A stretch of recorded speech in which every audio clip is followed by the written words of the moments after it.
moved. Out here in Syracuse today, I hit the record button. Shawn Donith is the guy in front of me. We're at Panther Frameworks over here on Wavell Ave in Syracuse, right off of Military Circle. You know the area, Military Carrier Circle. Those of you guys who are in various businesses, you know this area pretty well. Everything you need to build a sprint car is in this place right here, with the exception of an engine, but you can call his brother Brian for that. So he finished 7th in points last year with the Empire Super Sprints. A couple of second places, had some tough luck while he was leading. So how we been doing? How are things here at Panther? Good. Everybody's, things are starting to pick up. People are getting parts and stuff. So new cars are getting built. So parts are being made. And things are good. So for a while there, it's like everybody has to recharge their bank account pretty much, right? Those first couple of months afterwards, Yeah, I mean, people aren't doing a lot. I think people are still a little hesitant on spending money, but it's getting to the point now where if they're going to race, they're going to have to start doing something. So people are starting to come out of the woodwork finally. And with all the racing going on in Florida and places like that, that does kind of remind everybody, oh, heck, I better get going, right? Yeah, I think that simple, isn't it? Yep, that's a good thing about, with the way racing is today, where you can watch it on every avenue that's possible. So I think that does get people inspired to get out in the shop and do something. Yeah, and with everything going on in Tulsa and every place, there's almost no off season for a lot of these guys. A lot of guys, like some of the people that we race with, are actually in Florida racing now. So right now, today, so getting ready. Yep. So we're thinking about you guys down in Florida. Did you ever go? I went once or twice. I went a couple times. Yeah. Where'd you go? We went to East Bay. Okay. Yeah, had some pretty good success down there. Finished second one night, and then I think we had a good shot at it, and just track rubbered up. So we were leading and broke a shock. Okay. On the final night the last time we were there. I've seen some setup guys reminding people on Facebook, don't do down there what you do up here. Are the surfaces that much different down there? I think the track changes with the tides. My buddy Perry lives down there, and he knew how to read the tide charts. And seriously, we actually had him at the racetrack, and he's like, "Hey, it's going to do this, going to do this." He could tell exactly when the water was going to come in, come out, and it was pretty cool. Really? Yeah. It was honestly, it was a big part of how we went well. All right, so guys down there, find somebody who knows the tides and how it relates to the racetrack, and maybe you could do just a little bit better than you have in years past. Didn't get a win, had a couple second places. You told me one of the things that broke, an ignition wire? Yeah, we broke a wire, just a little ignition wire on a old school mag, just broke. It just shut off? Yeah, it shut off. We were leading at Fulton, and the thing just shut off.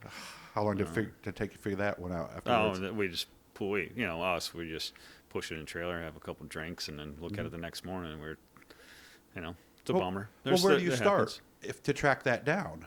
I mean, the car just shut off. It could be dozens of things. You start glancing at stuff, and it was a pretty simple find. Oh, you could see the wire was hanging right there. Yep, just literally broke off. It was a factory eyelet that just broke off. Okay. Told me you had a problem with a rocker arm that was related to something that happened, what was it, the week before? You told me you were leading at Albany, right? I blew a tire going in turn 1 at Brewerton, and to not crash, I just spun the car out, and it spun the motor over backwards. And when they fired me back off, it was skipping, and I still finished the race. I couldn't tell. I thought maybe I had a pinched header or something. Okay. Turns out it broke a rocker arm when the motor spun around backwards, and when that happened, it knocked a push rod out. Well, the whole time I was racing, that motor feeds the crankshaft through the lifters. Well, when we fixed it, but didn't take into consideration for that, and we went to Albany the following Friday, and we're leading, and started to lose power, and turns out it actually scuffed a rod bearing because that lifter came out and starved that cylinder for a minute. So it didn't get any oil. It wasn't getting any oil. Yep. Just whatever was in there, and that was that, huh? Yeah. So it's unfortunate. We had a great car that night and just didn't seal the deal. So there was several times, that I mean, my guys gave me great cars all the time. We just dumb luck this year. Sometimes you can't buy something, it's just the way it is. It's true. But I've often wondered about that, especially like with a sprint car, with it being direct drive. If you spin and you start rolling backwards, that engine's turning the wrong way, isn't it? Yeah, I mean, if you can lock up the brakes, I'm guessing that's what happened. I mean, I always just try to stay on the brakes so the tires don't spin, but you can't control some of that stuff, Okay. Well, what actually happens when the engine spins the wrong way? Why do bad things happen in there when it does I don't even know if it's anything. I think maybe it's that initial stop and spin the other direction, maybe, that causes some stuff to flex and brake. So okay, so maybe you got the brakes locked up, and now it starts to roll backwards, and maybe something just shifts in there. Or it's hard to tell. I mean, that could have, It's hard to tell with that stuff. It really is, you know.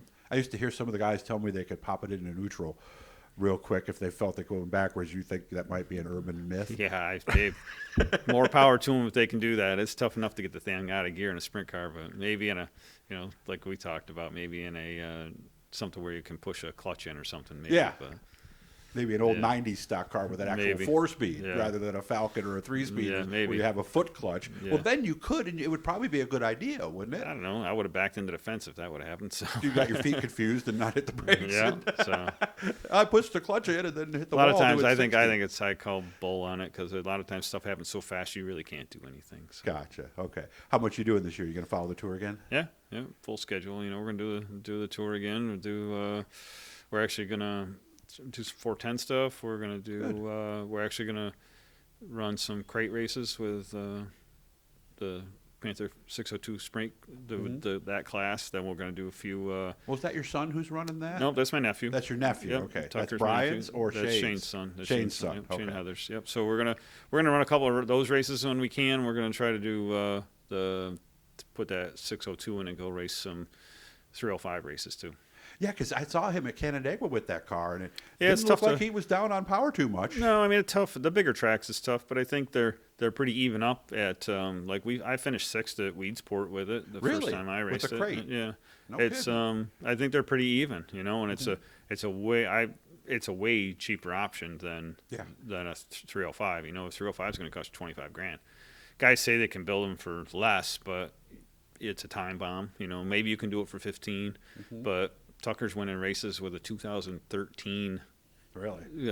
old sportsman motor, so you don't need as much, I think, in a sprint car. So and the parts, the thing with the sprint car stuff, it's a lot cheaper to go racing. It's Parts are- carbureted too, right? Yep, carbureted. Okay. Fuel. It's got runs on methanol, so you burn like 10 gallons a night at best. It's good fun. It's a great class, good group of guys. So What's methanol going for a gallon now? I don't know, like $2.25 a barrel. So I don't know. Oh, yeah, that's a Like 50, 55 gallons? Yeah, $4.50. So $4 and change. It's $20 for $20 a can at the Okay. track. Yeah, All right. cheap.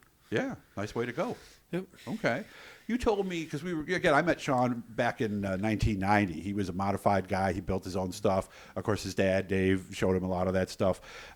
You said you never saw yourself going sprint car racing. Why? I just never was really interested in them. Never. Because you always saw him. That was used to come to our tracks. Yeah, I would watch them, but it was never my thing. I really enjoyed I like the technical side of modifieds. You know, I enjoyed that whole try to make a new mousetrap. Sprint cars don't have that really, so I don't know. I mean, honestly, Doug Emery saw something in me that I didn't see, so he thought I was a sprint car driver stuck in the wrong class. So, Okay. you know, it's funny because I got an award this past winter, it's I wouldn't be sprint car racing if it wasn't for Doug. So Would you maybe not be racing at all? With the I way don't know. I mean, the way have gone, modifieds cost? are, yeah, I probably wouldn't be racing, Yeah. honestly. Okay. I mean, I still think I can go. I feel good. I'm still good in the car. How old are you now? 53. So. Okay. So we're still not got- thinking about scaling back anytime No, soon. I probably are got we? at least another 20 years. Okay, good. Well, it's good to see you as always. Guys, and if you have some questions and stuff, make sure to come on over. How can they get a hold of you guys over here at Panther? All right, you can call us at the shop. Stop in 315-771-7847, or you can call me on the cell. You know, reach out on Facebook. All the usual stuff. There you go. And you guys can get going good.